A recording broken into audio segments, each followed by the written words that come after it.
Good morning and welcome to Business News for the Average Person. My name is Nicholas, your host, and this is the last week of April, April 28th, the morning of April 28th, Thursday, as I am recording this.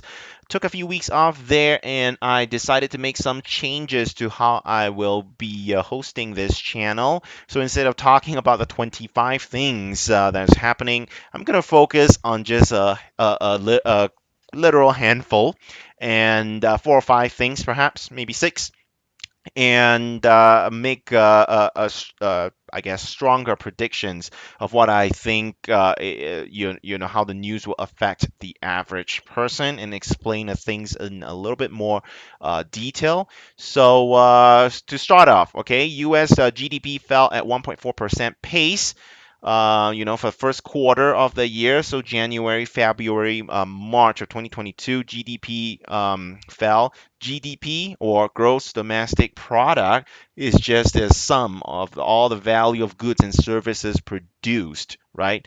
In this case, the U.S.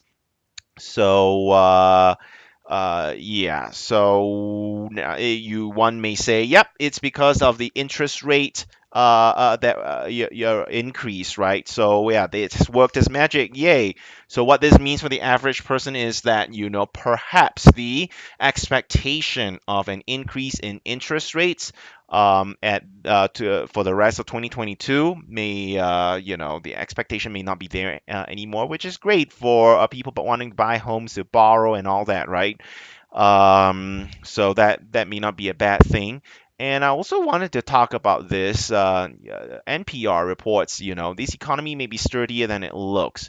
And basically, it's because here, I'm just going to say this. Consumers, highlight this. Consumers continue to spend freely, businesses are still investing. Okay? So, consumer sentiment is strong, business confidence is strong. They're going to continue they expect things to continue to be good. They're going to continue to spend, which means in turns fuel GDP growth and job growth. Now, whenever you have two consecutive quarters, so 6 months of a decrease in GDP, it's called a technical recession. It's just what economists are worried about for the average person. Not much there to worry about except to know that, hey, things are starting to slow down a little bit. Again, this is not unexpected. Perhaps the only thing unexpected about this is how fast it has come about because last year we had the biggest growth, right, in decades. So that's good.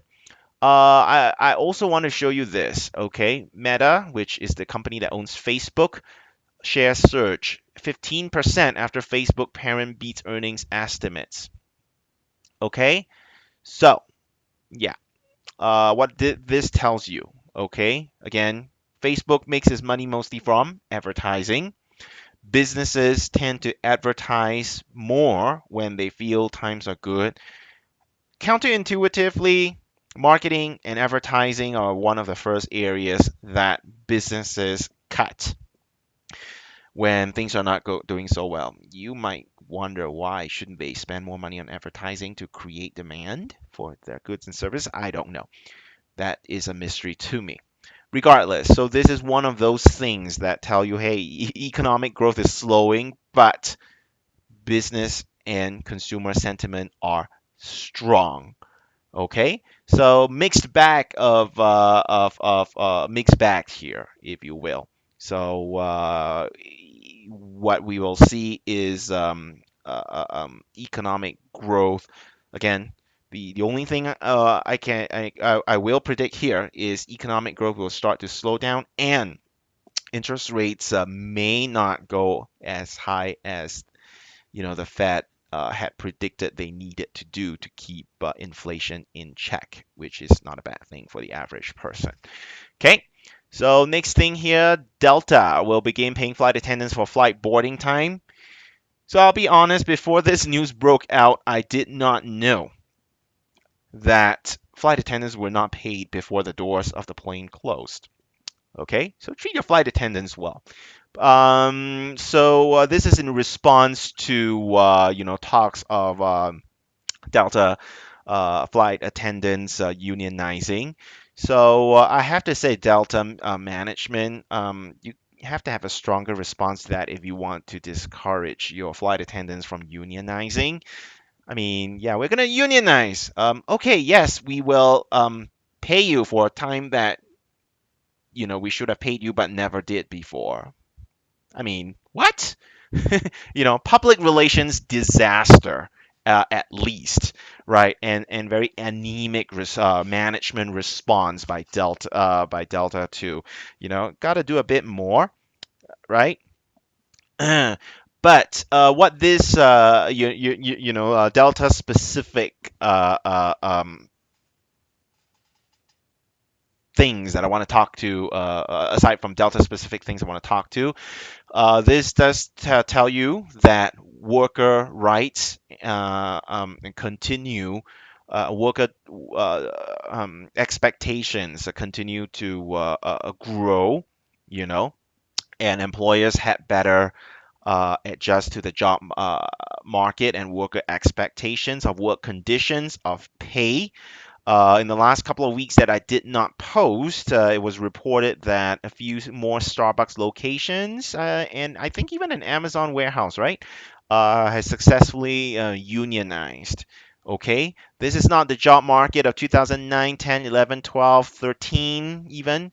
Okay, this is a very different job market now. If you want to attract and retain good people, you got to look at your practices all the way, from the beginning, your job posting, your job website, all the way to your compensation package, your work culture, and so on. Okay, so that's all I have to say. So this bodes well for workers, because we already know this, nothing new, that the job market has improved considerably for workers because of and since the pandemic. So time to adjust. And finally, international news. Russia has cut off its oil and gas supplies to Poland and Bulgaria. Okay, as a response to most of the rest of Europe um, sending military hardware to Ukraine, to support the Ukrainian government in its fight against defense against Russian invasion. So, what this means for you, I mean, Russia has to sell its oil and gas somewhere else, right? So you don't sell to Poland, Bulgaria. In the short run, I mean, it's already late April, weather's getting warmer, and Poland and Bulgaria have said that they have enough energy supplies, and they have been working for years to diversify their supplies, yeah, supply of oil and gas. So anyway, Russia has got to sell its oil and gas somewhere, and this is yet another escalation in the conflict in Europe. And in the short run, it means that oil and gas cost of oil and gas will go up in Europe, and for the rest of the world, it may mean cheaper oil and gas for the rest of the world temporarily. So yeah, that is what is going to happen. But more importantly, I think this is going to be one of the first of many more escalations for the conflict in Europe. Hopefully, it doesn't, you know, escalate too much, because if there is major fighting in Europe, already this is the largest conflict since World War II, right? If fighting continues to escalate, we're going to see food prices go up some more, oil and gas prices go up some more. That does not, that's not going to be good for the average person. But fortunately, at least worker rights are going strong. So we'll keep paying attention to this. Yeah. So defense. The defense industry will be a good one to be investing in now, right? Um, Anyway, so that's it for business news for the average person today.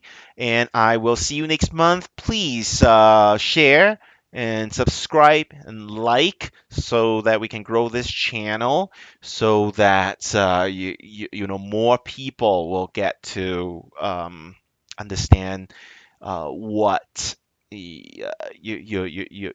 business and economic news and international news means to the average person's well-being and pockets. Thank you so much. See you next month.